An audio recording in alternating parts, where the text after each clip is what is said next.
देश के सवाल में स्वागत है। नमस्कार, मैं हूं मनोज मनु। बिहार विधानसभा चुनाव को लेकर तमाम राजनीतिक दल एक दूसरे पर आरोप प्रत्यारोप में लगे हैं।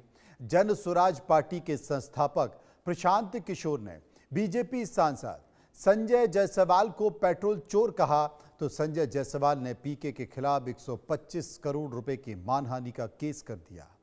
संजय जायसवाल तो पीके को जेल भिजवाने की बात कर रहे हैं। पीके ने चुनाव प्रचार के दौरान कई दूसरे नेताओं पर भी बहुत व्यक्तिगत और निजी हमले किए हैं। तो क्या पीके के हमलों का टिकट बंटवारे पर भी कोई असर पड़ेगा?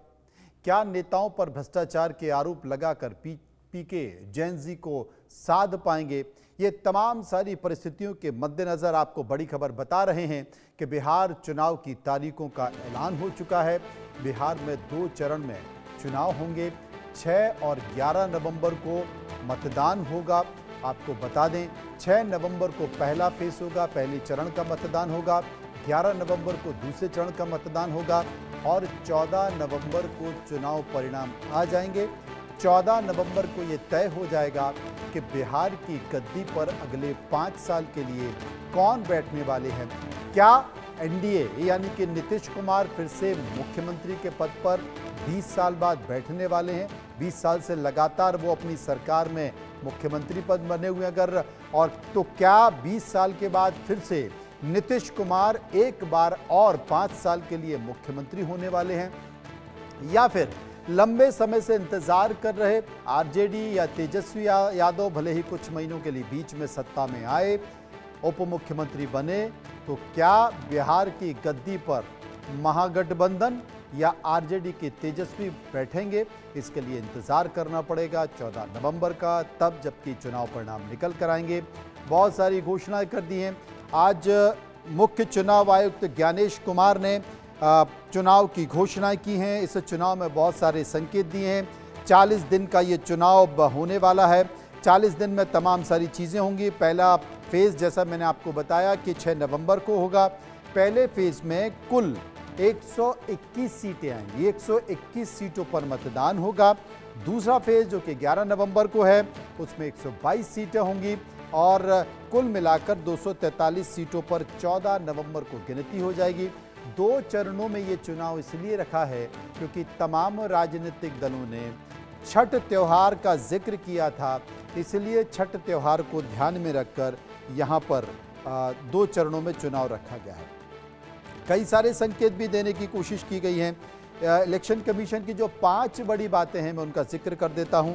इलेक्शन कमीशन ने एक बूथ पर 1200 से ज़्यादा वोटर नहीं होने की बात कही है। उन्होंने कहा कि 1200 वोटर होंगे, ना ज़्यादा मारामारी होगी, ना भीड़ होगी, ना कोई परेशानी आएगी। अगर इनकेस किसी एक बूथ पर कोई ईवीएम खराब भी हो जाती है तो तत्काल ईवीएम बदलने का इंतज़ाम भी रखा गया है। दूसरा जो बड़ी बात है, पोलिंग बूथ की 100% वेब कास्टिंग की जाएगी, यानी कि कैमरे की नज़र रहेगी। आप खुद भी देख सकते हैं, ईवीएम पर प्रत्याशियों की रंगीन फ़ोटो होगी। कोई ये आरोप नहीं लगा सकता कि हमारे कैंडिडेट का या मेरे कैंडिडेट का या मेरा काला फ़ोटो था, ब्लैक एंड वाइट था, वो भी ठीक से नहीं दिख रहा था। रंगीन फ़ोटो होगी तो मतदाता अपने उम्मीदवार को बेहतर तरीके से देख भी सकते हैं और पहचान भी सकते हैं। दूसरा, बूथ तक वोटर मोबाइल ले जा सकते हैं। वोटर अब अपना मोबाइल फ़ोन बूथ तक ले जा सकते हैं। पहले मोबाइल फ़ोन नहीं ले जा सकते थे, मोबाइल आपको जमा करना होता था। अब मोबाइल फ़ोन ले जाने की छूट दे दी गई है। 5वीं बड़ी चीज़, बूथ सेंटर से 100 मीटर की दूरी तक ही पोलिंग एजेंट बैठ सकते हैं, वो उसके अंदर नहीं जा सकते हैं, ये भी कह दिया गया है। इसके साथ साथ बैलेट पेपर पर बड़े अक्षरों में सीरियल नंबर डाले जाएंगे। वोटर स्लिप में बड़े अक्षरों में बूथ की संख्या होगी। बूथ के बाहर मोबाइल फ़ोन जमा करने की सुविधा फिर भी रखी गई है। बूथ से 100 मीटर बाहर उम्मीदवारों को टेबल लगाने की अनुमति दे दी गई है। वन स्टॉप डिजिटल प्लेटफॉर्म जारी कर दिए गए। इसमें 40+ ऐप्स और वेबसाइटों को जगह दी गई है।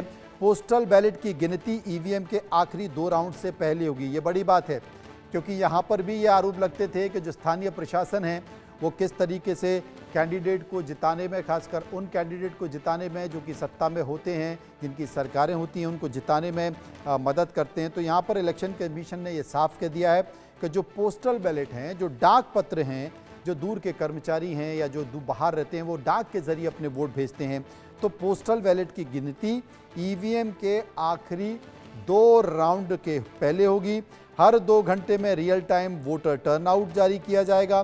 पहली बार दिल्ली में 700 बूथ लेवल एजेंट्स की ट्रेनिंग हुई है। बूथ लेवल ऑफिसर्स के लिए फोटो पहचान पत्र जारी किए गए। 5% ईवीएम के बर्न मेमोरी और माइक्रो कंट्रोलर की भी जांच की गई है। तमाम सारे संकेत हैं और जैसे ही इन चुनावों की घोषणा बिहार में हुई है, राजनीतिक आरोप प्रत्यारोप शुरू हो गया है। देखिए एक रिपोर्ट।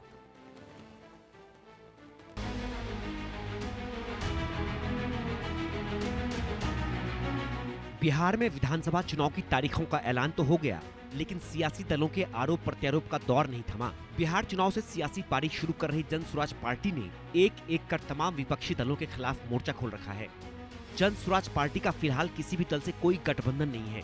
इस लिहाज से देखें तो बाकी सभी दल, चाहे वह सरकार में हो या विपक्ष में, जन स्वराज के लिए विपक्षी दल ही है। जन स्वराज पार्टी के संस्थापक प्रशांत किशोर यानी पीके के आरोपों से नाराज बेतिया के बीजेपी सांसद डॉक्टर संजय जायसवाल ने पीके पर बड़ा हमला बोला है। संजय जायसवाल ने पीके को राजनीति का सबसे बड़ा दलाल बताया है।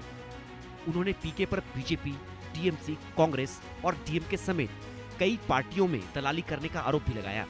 संजय जायसवाल ने कहा कि अब पीके सत्ता के सौदागर बन गए हैं, जैसे जमीन के दलाल कमीशन बढ़ाने के लिए खुद सौदे करते हैं। संजय जायसवाल पीके के आरोपों से इतने तिलमिलाए हुए हैं कि उन्होंने पीके को जेल भिजवाने तक की बात कही है। दरअसल संजय जायसवाल पीके के उस बयान से भड़के हुए हैं जिसमें पीके ने उन्हें पेट्रोल चोर कहा और डीजल आपूर्ति में कथित घोटाले का आरोप लगाया था। जन स्वराज पार्टी, कांग्रेस, जेडीयू और बीजेपी तमाम दलों पर करप्शन का आरोप लगा चुकी है। इसी कड़ी में प्रशांत किशोर ने बेतिया से बीजेपी सांसद संजय जायसवाल पर कई आरोप लगाए थे। पीके ने संजय जायसवाल पर पेट्रोल पंप के व्यावसायिक लाभ लेने का आरोप लगाया। पंप के लिए छावनी फ्लाईओवर का अलाइनमेंट बदलने का भी आरोप लगाया।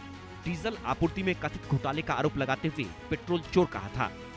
इतना ही नहीं, संजय जायसवाल ने लीगल नोटिस में इन आरोपों का पोस्टर लगाकर बार बार अपमानित करने का भी आरोप पीके पर लगाया है।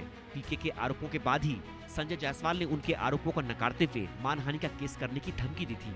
संजय जायसवाल ने कहा था कि या तो पीके माफी मांगे या फिर मुकदमे के लिए तैयार रहे। माफी न मांगने की सूरत में संजय जायसवाल ने पीके पर मानहानि का मुकदमा दायर कर दिया है। जिस पेट्रोल पंप का हवाला देकर आरोप लगाए गए, उस पेट्रोल पंप को संजय जायसवाल ने अपने भाई का बताया था। जन स्वराज पार्टी के संस्थापक ने संजय जायसवाल से पहले कई नेताओं पर करप्शन और घोटाले के आरोप लगाए। पीके ने बिहार बीजेपी अध्यक्ष दिलीप जायसवाल पर हत्या और भ्रष्टाचार का आरोप लगाया। जेडीयू नेता और मंत्री अशोक चौधरी पर 200 करोड़ रुपए की बेनामी संपत्ति का आरोप लगाया। स्वास्थ्य मंत्री मंगल पांडे पर दिलीप जायसवाल से पैसे लेकर फ्लैट खरीदने का आरोप लगाया।